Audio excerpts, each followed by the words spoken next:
At IGN, we're a bunch of different people with a bunch of different preferences, thoughts. We're individuals. At least personally, I feel like I don't necessarily want to play 15 to 20 hours of what I was just shown. It's very jarring, Yes. and I found myself feeling extremely uncomfortable during the demo. I hope the game isn't 10 hours of that sort of feel, because that would be very intense and ultimately not very fun. It is extremely visceral, it is extremely unsettling, but in spite of all of that, or maybe because of that, I mean, it's my game of the show. There's essentially a terror attack in London. Spoilers, by the way. There's a terror attack in London. Your cell, Captain Price, Sergeant Garrick, who I believe is the protagonist, the character you play as, take a small, covert SWAT-style team. Tier 1 operators, Tier 1 operators. To do a breach and clear of this terror cell in this house. A townhouse, yes. Right. It's real narrow, and it's just like 4 floors. Yeah, it's a terraced house in North London. I'm from North London, so I can assure you that it looked very accurate. They even had the correct train on the train line, which was very... That's impressive. It is one of the most visually impressive games I've seen. Yeah, the attention it does look to detail. beautiful. I think the most jarring part is that, of course, this is in London, and you're crawling through this house. I mean, crawling. You're stealth walking through this house with many people, many teams, many guns. You got your night vision goggles. Like, you're all suited up. But you're going into a civilian house, essentially. And granted, they are terrorists, but it's still weird. On a technical level, I thought they're doing some really interesting things. Adding in some new mechanics that will make gunplay, will make the game itself a lot more interesting. While you are going into a moral gray area, like that's exactly what it is. It is a morally ambiguous area. Your enemies are no longer wearing uniforms that denote that, like, it's not black and white anymore. Also where some of the difficulty in, oh, it looks so beautiful and so realistic, so when I have to then shoot these people, it looks like you're shooting, whether they're terrorists or not, of course. Infinity Ward is intentionally pushing buttons on this, and that's a risky thing to do, but and maybe they'll fall flat on their face, and this game's going to end up being offensive to anyone who's served in the military. I don't know. That is entirely possible. If they get it right, and they remember this game's being headed by a couple of former leads from Naughty Dog, so there's a pedigree there. If they get it right, it's going to be one of the most memorable and probably best Call of Duties ever in this annual long-running series. I think it's really important to remember this was a demo. It was taken out of context, but in the context that they showed it to us, I felt uncomfortable, and it felt... I don't know, it just felt so real, and I know that's what they were going for, but I don't know, you can speak to this, but just like, that these are real life scenarios. Right, and so the whole thing what Infinity Ward is going for is, like, these are instances taken out of the headlines, right? And when you approach that, it has to be done with such care. Yep. And the demo we saw wasn't really given that care because, of course, we don't have the context. We don't have anyone saying, hey, this is where we're at so far, why it's okay for us just to go into the house and shoot everybody in there instead of taking them prisoner, except for, like, 2 people.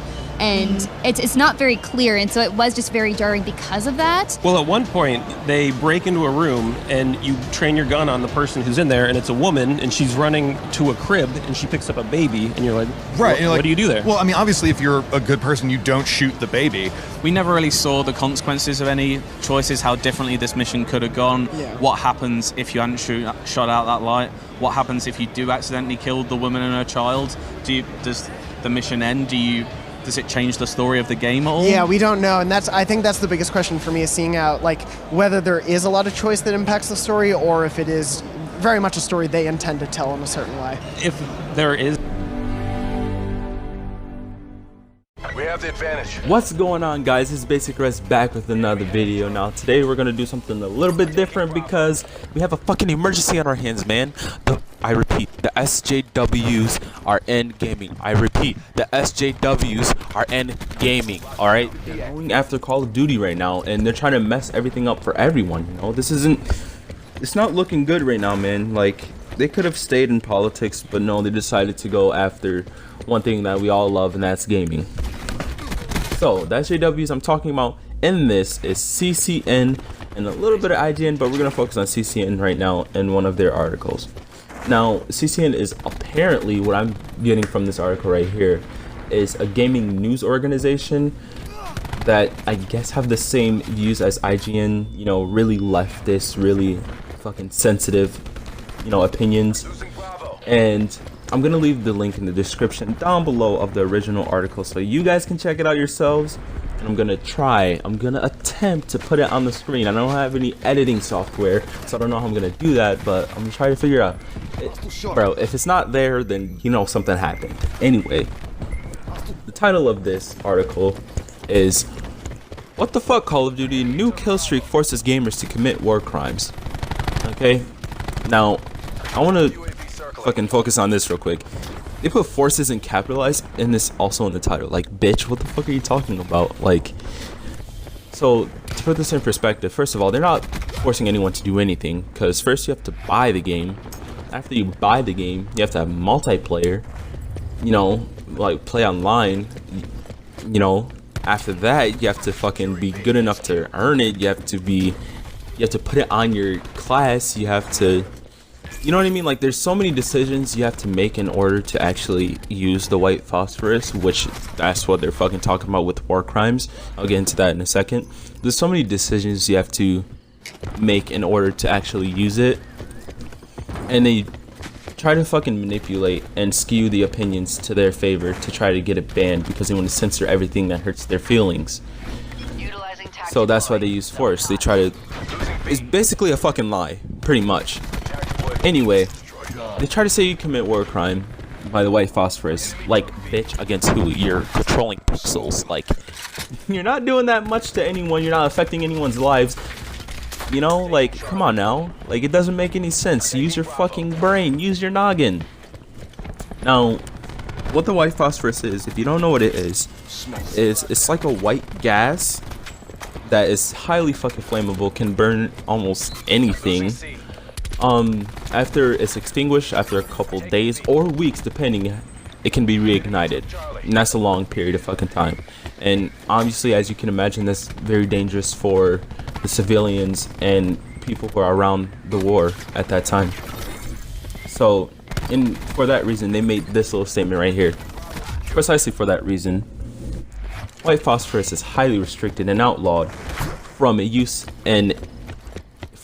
even in most operations in the military and the real world. I know I fucking read some of that backwards, but get off my fucking dick, okay? Anyway, okay, so this is where I'm going to talk about the intentions of the next Call of Duty and why they're making these decisions. They're basically doing this to show and depict what happens in real world war, okay? Like, what actually happens. You're not going with this cartoony fake bullshit that you see in Infinite Warfare, this game, and others. You know, like, there's robots in this. Like, really, they're not gonna have that really inside the next Call of Duty. They're showing real shit, and it's kind of similar to, like, let's talk about like a really, you know, graphic movie. Like, what's a really graphic movie? Like, I'm Black, so fucking Roots, you know. So something like that, man. You know, they try to cater to their audience, you know, not just their audience. They're trying to send a message to people that might not be their audience, to spread the word about whatever they're trying to, you know, show. For example, Roots, they're trying to show the relationship between black people and white people and all the bad shit that was happening to black people at the time. You know what I mean? So Call of Duty trying to do something similar. They even stated themselves they're trying to make you emotionally connected to some of the characters inside of the, you know, inside the franchise and everything like that. And for them to go out of their way saying, oh, they can't do this, they're forcing war crimes. They're just trying to be accurate. They're trying to be accurate with their information. They're trying to show what actually happens. Because let's say Roots, they censored a whole bunch of shit and they weren't showing the full truth of what was going on. You know how many people would be outraged because of that? Like, like taking out information just because it won't hurt, just because they wanted to protect someone's feelings, will be even worse than actually showing the truth for what it is. Same thing for, you know, this Call of Duty game. If they take out information that actually happens in the war, it can be misrepresented as glorifying war instead of showing what actually happens. So I want to continue to the tweets that they put on this article by Max Kirk _. It says, really? They're going with white phosphorus? Let's normalize the use of something banned by international law as both a chemical and incendiary weapon. The stigmatizing war crimes is great. It's not like they can even use the excuse of it being historically accurate. Okay, I'm gonna hold my opinions off until after this tweet, because there's another one right here. It says, and this is by Spaghetti Kozark. Like, this is where we're getting to the motherfucking tea, bitch. It says, hold up, you're going to include a kill streak award that involves white phosphorus? You already teach kids that war is cool and glamorous, and now you're going to glorify war crimes? Do you have any sense of decency whatsoever? You know, and these are a whole bunch of fucking nobodies, obviously, because this motherfucker got like 8 likes and the one before, I can't even see. Anyway, so I want to break this down, right? So first of all, with Spaghetti Kozak's tweet, he's saying they're glorifying war and teaching kids that it's cool. First of all, they're not teaching kids shit. To be honest, kids can't even play it like that. You know what I mean? Like, they can't buy the game themselves because they have to have an adult with them because it's M for mature, which means you have to be like 17 or 18 to buy it. And then on top of that, they have to have their parents' permission to even get the game.